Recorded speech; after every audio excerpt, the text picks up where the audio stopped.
రావణుడు ఒక పండితరాజు. మరి అతని పతనానికి అసలు కారణమేంటి? రావణుడంటే 10 తలల రాక్షసుడేనా?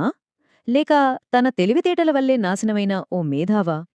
నిజానికి రావణుడు పుట్టుకతో ప్రతినాయకుడు కాదు. అతనిలో ఎన్నో గొప్ప గుణాలున్నాయి. చూడండి, గొప్ప పండితుడు, శక్తివంతమైన పాలకుడు, పరమశివ భక్తుడు కూడా. అతని బలం ఊరికే రాలేదు, కఠోరమైన తపస్సు చేసి సంపాదించుకున్నాడు. అయితే ఇన్ని గొప్ప గుణాలున్నా అతనిలో ఓ పెద్ద లోపముంది. అదేంటి? విచిత్రమేంటంటే అతని బలాలే అతని బలహీనతలు. అహంకారం, అదుపు తప్పిన కోరికలే కారణం. చూశారా?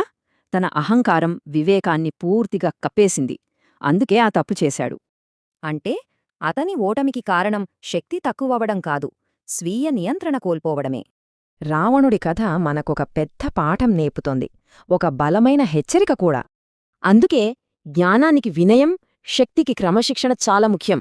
అప్పుడే అహంకారం అదుపులో ఉంటుంది. అసలు నిజమైన బలమంటే ఏంటి? ఈ కథ మనల్ని ఈ ప్రశ్న అడిగేలా చేస్తుంది.